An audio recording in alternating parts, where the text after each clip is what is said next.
கோயில சூட ஏத்துறது என் சுயநலத்துக்காக இல்லம்மா. இந்த ஊர் நல்லா இருக்கணும், உலகம் நல்லா இருக்கணும். ஒரே ஆத்தா சூடத்தோட சூடு தாங்க முடியல. ஆகையினால அடுத்த வாட்டி உனக்கு தீமிதித்து நடத்துற அத்தா. நம்மளுக்கு வேலை பார்க்க போகிறோம். நம்ம டேரக்டர் சங்கர் சார் இயக்கி நம்ம ராம்சரண் சார் நடிச்சிருந்த கேம் சேஞ்சர் போய் ஃபைனல் ரிலீஸ் ஆயிடுச்சு. ஸோ இந்த படத்தோட ஒரு கம்ப்ளீட் ரிவ்யூ, அதாவது எனக்கு இந்த படம் எந்த அளவுக்கு பிடிச்சிருந்துச்சு அண்ட் எனக்கு எதெல்லாம் பிடிக்கல அண்ட் ஃபைனல் அவுட்புட் அந்த படம் எந்த அளவுக்கு வந்திருக்கு அப்படிங்கிற விஷயத்தை பற்றி பேச போகிறோம். இந்த படம் நம்ம சங்கர் சாருக்கு கேம் சேஞ்சராக அமைஞ்சிருக்கா இல்லை கேம் ஓவராக அமைஞ்சிருக்கா அப்படிங்கிற விஷயத்தை பேச போகிறோம். So this is review. Welcome to my YouTube channel.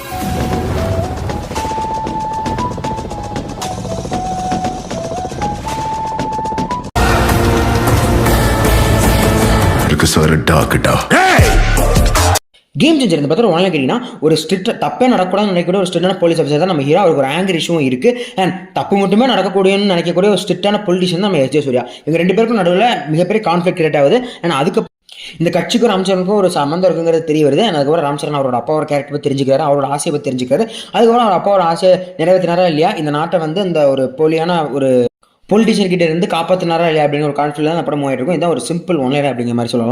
So review side வேணா டக்கு முடிச்சிடலாம். ஸோ ரிவ்யூவில் ஃபஸ்ட்டு பாசிட்டிவ் சைடு தான் எனக்கு ஒர்க் அவுட் ஆனால் இல்லை நான் ரசிச்சு பார்த்த சில சீக்வன்ஸ் முக்கியமாக ஒரு 3 பேரோட நோட்டபிளான நடிப்பு தான். ஒன்று நம்ம ராஜ்சரண் அண்ட் இன்னொன்று எஸ் ஜே சூர்யா. அவங்க 2 பேருமே உண்மையாக ஒரு சூப்பரான ஆக்டர்ஸ் அண்ட் அவங்களோட ஒர்க் இந்த படத்துலையுமே சூப்பராக பண்ணியிருக்காங்கன்னு சொல்லலாம். முக்கியமாக நம்ம ராம்சரண் வந்து கிட்டத்தட்ட 2 ரோல் பண்ணியிருக்காரு. ஸோ 2 ரோலுமே உண்மையாக அவரால் முடிஞ்ச அளவுக்கு பெஸ்ட் கொடுத்துருந்துருக்காரு. அண்ட் ஃப்ளாஷ்பேக்கில் வரக்கூடிய ஒரு கேரக்டருக்கு ஒரு சின்ன பேச்சு குறைபாடு இருக்க மாதிரி ஒரு சீக்வன்ஸ் இருக்கும். அதெல்லாம் உண்மையுமே செமையாக ஸ்கோர் பண்ணியிருப்பாரு. எஸ் ஜே சூர்யாவோட ஆக்டிங்குமே அவரோட ஆக்டிங் பற்றி நான் சொல்ல வேண்டிய அவசியமே இல்லை, அவ்வளோ சூப்பராக இருந்திருக்கும். அதெல்லாமே ரொம்பவே ரசிக்கும் தனியாக இருந்துச்சு. அண்ட் இதை தாண்டி சமுத்திரக்கனி அவரோட ஆக்டிங் நல்லா இருந்துச்சு. அவரோட ரோல் சின்ன ரோலாக இருந்தாலுமே ஓரளவுக்கு ரசிக்கும்படி இருந்துச்சு.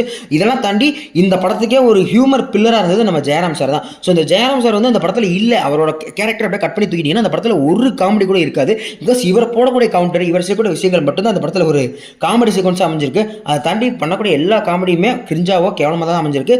இவர் இல்லைன்னா அந்த படத்தில் ஹியூமரே இல்லை அப்படின்னு சொல்கிற அளவுக்கு அந்த கேரக்டர் டிசைன் பண்ணியிருக்காங்க. அது உண்மையாக நல்லாவே இருந்துச்சு.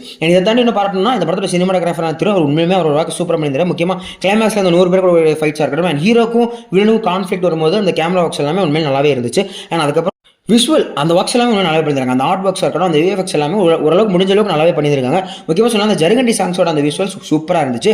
ஆனால் படமாக பார்க்கும்போது என்னதான் எதுக்கு இவ்வளோ இந்த மாதிரி விஷயங்கள் அப்படின்னு தோணுனாலுமே பார்க்கும்போது அது கண்ணு குளிச்சு உண்மையுமே நல்லாவே இருந்துச்சு. அந்த பிரம்மாண்டத்தை உணர முடிஞ்சுது, அதுவும் நல்லா இருந்துச்சு. ஜருகண்டின்னு இல்லாமல் தோப்புன்னு ஒரு சாங் வரும், அதுவுமே நல்லா இருந்துச்சு அப்படிங்கிற மாதிரி சொல்லலாம். ஸோ சாங்ஸ் எல்லாம் சுமாராக இருந்தாலும் விஷுவல்ஸ் உண்மையாக நல்லா இருந்துச்சு. அண்ட் அதுக்கப்புறம் அந்த மியூசிக், அதாவது சாங்ஸை விட்டுருங்க, அந்த ஆர்ஆர் அண்ட் பிஜிஎம்ஸ் ஒர்க்ஸ் இருக்குல்ல, அது உண்மையுமே சில நல்லா தான் இருந்துச்சு. முக்கியமாக ஒரு இங்கிலீஷ் வோக்கல்ஸ் போட்டு அதில் ஒரு பீட் விட்டுருந்துருப்பாங்க, அதெல்லாமே உண்மையாக நல்லாவே தான் இருந்துச்சு. கிளைமேக்ஸ் கிட்ட வரும்போது அந்த பீட்டெல்லாம் போடும்போது உண்மையாக நல்லா இருந்துச்சு. அந்த மாதிரியான 1-2 நோட்டபிளான இடத்துல அந்த பிஜிஎம்ஸ் வந்து நல்லாவே ஒர்க் பண்ணியிருக்காங்க. அது மைண்டில் நிற்கிற அளவுக்கு பெர்ஃபெக்டாகவும் அமைஞ்சிருக்கு 1-2 இடத்துல, அதை ஞாபகம் வச்சுக்கோங்க. அதே மாதிரி இதில் இன்னொரு பாசிட்டிவான காரணம் அமைஞ்சது என்னன்னா, தெலுங்கு சினிமாவிலே எப்படி சொல்லுது லாஜிக்கே இல்லாமல் எடுப்பாங்க அப்படிங்கிற ஒரு விஷயம் இருக்கும். இதில் வந்து இல்லாமல் இருக்குது, பட் பரவாயில்ல, ஏதோ பண்ணுறதுக்கு பதிலாக கொஞ்சம் டோன் பண்ணியிருக்காங்க அப்படிங்கிற மாதிரி விஷயங்கள் சொல்லலாம். அதே மாதிரி இன்னொரு முக்கியமாக அப்படின்னு என்ன கேட்டிங்கன்னா, இந்த படம் வந்து ஒரு ஃபாஸ்ட் பேஸ்ட் டோனில் தான் ரன் ஆகிட்டு இருந்துச்சு. லிட்டரலி இது ஒரு 2.25 மணி நேரம் படம். பட் ஆனால் எங்கேயுமே வந்து அந்த லாங்குங்கிறது பெருசாக எனக்கு படலை.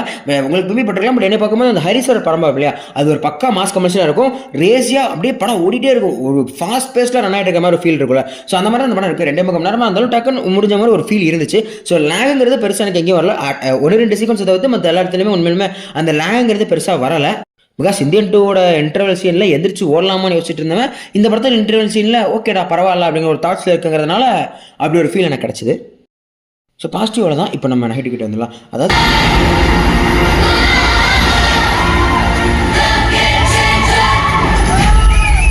எனக்கு ஒர்க் அவுட் ஆகாத விஷயங்கள் அண்ட் நான் ரசிக்காத விஷயங்கள் பற்றி அதில் பேச போகிறேன். ஸோ முதல் விஷயம் இந்த படத்தில் எமோஷன் தான். இந்த படத்தில் கூட எமோஷன் துளி கூட எங்கேயுமே ஸ்டாவில். ஸோ இது பொலிட்டிக்கல் சம்மந்தப்பட்ட விஷயங்கள் சமயத்தில் இந்த எமோஷனல் மாதிரியான விஷயங்கள் தான் நம்ம கூட பர்ஃபெக்டாக கனெக்ட் ஆகிற மாதிரி இருக்கும். ஸோ எமோஷனலி இந்த படம் கனெக்ட் ஆகலாம், அங்கேயே இந்த படத்தை ஒத்துருச்சு அப்படிங்கிற மாதிரி சொல்லலாம். ஸோ அதில் வரக்கூடிய அந்த பொலிட்டிக்கலாக இருக்கணும் இல்லை எமோஷனலாக இருக்கணும் எதுவுமே சேலவாக இல்லை, அதாவது ரொம்ப டீப்பாக இருக்கிற மாதிரி எதுவுமே இல்லை. ஸோ ஒரு ஹீரோ வந்து மக்களுக்காக போராடுற அப்படின்னா அவன் மக்கள் படக்கூடிய கஷ்டம் ஏதாவது ஒன்று கண்ணுக்கு எதிராக பார்த்துருந்துருப்பான். ஸோ அதனால தான் போராடணும்னு ஆசைப்படுவான். ஸோ அந்த கஷ்டத்தை நம்ம கண்ணில் காட்டினா மட்டும் தான் நம்மளுக்கு அந்த ஃபீல் வரும். பட் அதை காட்டாமல் அப்படியே கடந்து போகிறதுங்கிறது எந்த விஷயத்துலையுமே ஏற்றுக்க முடியாத ஒரு விஷயமா தான் இருக்கும். ஸோ அந்த சமயத்தில் இந்த படம் எமோஷனலி பூரான ஒரு மூவி அப்படிங்கிற சொல்லலாம். எந்த இடத்துலையுமே எமோஷனல் கனெக்ட் இல்லவே இல்லை.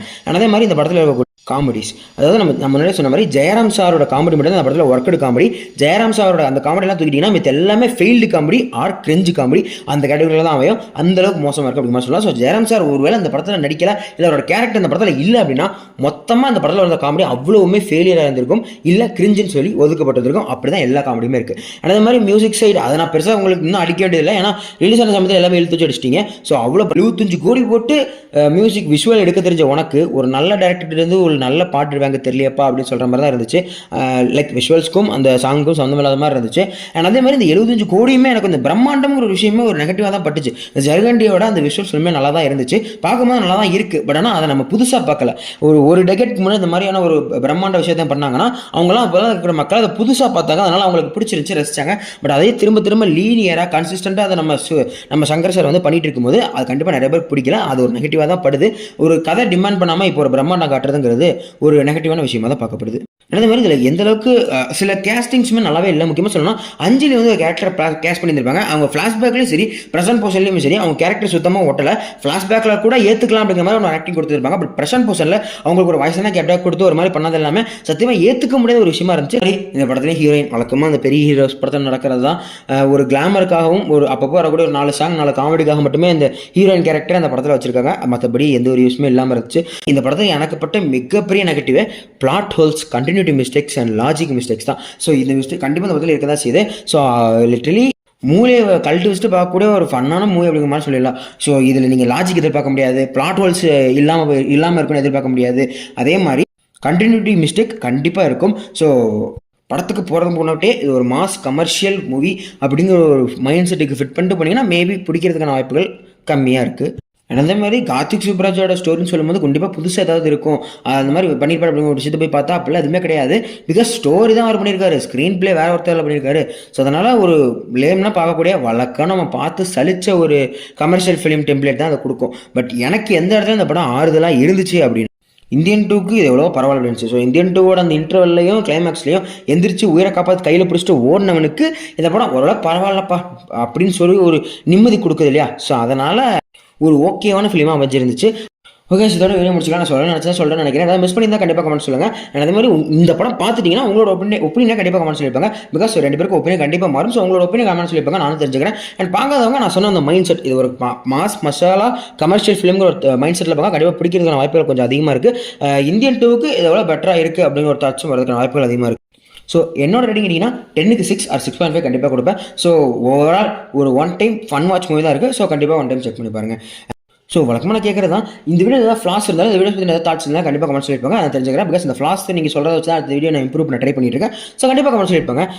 வழக்கமாக சொல்கிறது தான். இதே மாதிரி ஒரு இன்ட்ரெஸ்டிங்கான வீடியோ சந்திக்கிறேன். பாய்.